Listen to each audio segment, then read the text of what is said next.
Resuming debate, the Honourable Member for Abitibi-Témiscamingue. And I want to tell her from the outset that I will have to interrupt her at 6:30 in 7 minutes. Well, thank you very much, Madam Speaker. I'm very pleased to have an opportunity to speak to this Opposition Day motion, having served in the Canadian Forces as a nurse as well in emergency care and emergency room. I have knowledge, in fact, of what happens in a situation of distress, etc. And I think it's important for me to have an opportunity to speak to this motion. Now, we're talking about specific capabilities and skill sets that are important for efficiency.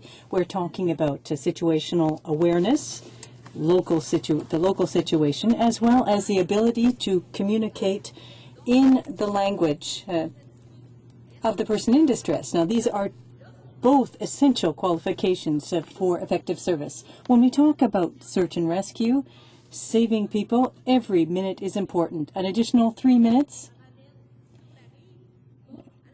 can mean that someone is brought ashore dead as opposed to alive. And we're talking about human lives here. What I'd also like to clarify with respect to the ability to communicate in the language of the community is something that I'd like to say about the Quebec City Subcenter. It's the only bilingual one in the country. The closing of the center will be such that the calls will go into Anglophone areas. If they are Anglophones living in an Anglophone area, it's very difficult to maintain linguistic skills at the level required. Think about Halifax. Only 3% of the population speaks French, and it's 4.7% in Trenton. So it's difficult to maintain linguistic capabilities when someone lives in an Anglophone environment if they are Anglophone trying to maintain their French skills. Now, there are a lot of common expressions, very colloquial expressions that can be used. And when we're talking about a distress call, people don't use proper language. They're in a panic. They use expressions. They say, blood is spewing out of my boyfriend. It won't come out in proper English if I use words that are a little on the vulgar side to express that in French. But that's the way people speak when they're in distress.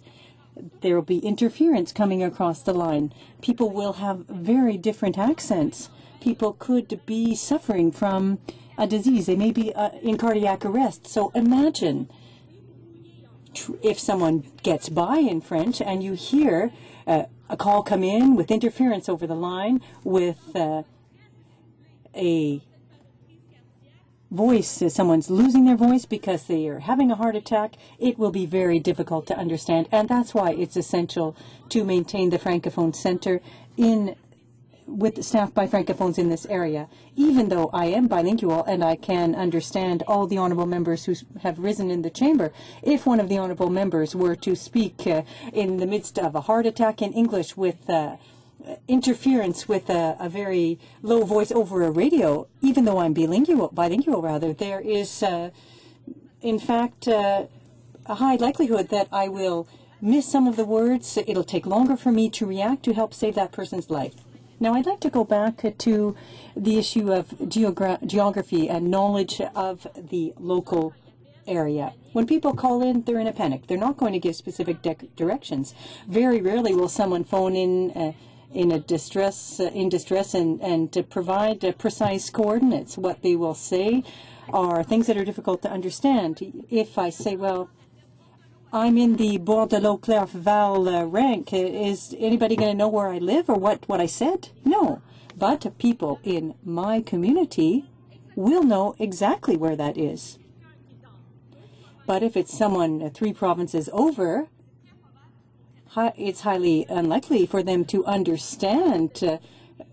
They'll ask the person to be more specific. Now, people will also, when they put in a distress call, provide information that's based on memory. They'll say, I'm currently near where the boat of Mr. Fauché went down and sunk 5 years ago. Well, someone in Trenton isn't going to know where Mr. Fauché's boat sank 5 years ago, but someone who lives in the community or near the community will remember the event, and that will mean something to them so they can be more effective.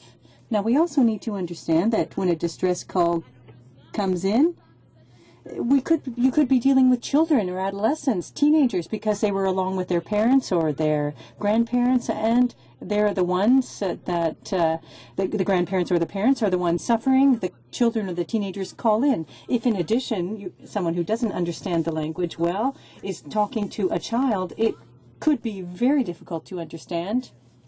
And there could be a loss of effectiveness there as well. So what I do want to remind all of my honorable colleagues is that when we talk about human lives, we can't put figures first. We're talking about human lives. I think that all of my honorable colleagues understand that if it were their spouse, their child who was in a situation like this, they would like to see the government to not simply choose figures, to adopt a policy that will help save as many lives as possible.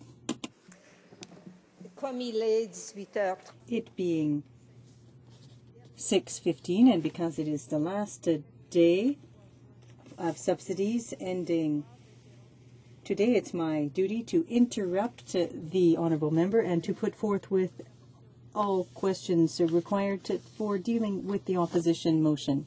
The question is the following.